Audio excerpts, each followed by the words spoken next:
کیا میرے اور آپ کے سامنے وہ کام ہی نہیں ہے؟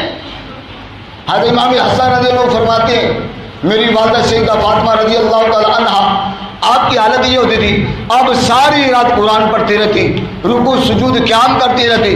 ہم عرض کرتے امی جان آپ سوتی کیوں نہیں؟ کیا بیٹا کیا میں اپنے رب کی عبادت نہ کروں؟ اگر سیدہ نے گود کے اندر حسین کو قرآن سنایا تھا نا، آٹا گوندتے قرآن پڑھتی تھی، روٹی پکاتے قرآن پڑھتی تھی، چکی چلاتے قرآن پڑھتی تھی، تبھی تو حسین نے کہا تھا امی تو نے قرآن پڑھ کے لوری مجھے دی ہے، اللہ کی عزت کی قسم میں تیرے قرآن کا حیا یہ رکھوں گا، میرا سر نیزے پہ ہوگا میں تب بھی قرآن سنایا کروں گا۔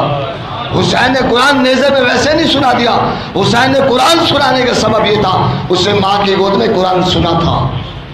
اگر آپ نے ابھی تک ہمارا چینل سبسکرائب نہیں کیا تو ہمارے چینل کو سبسکرائب کر لیں۔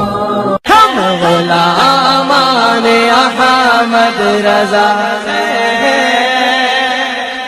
کوئی بھی ہم سے جیتا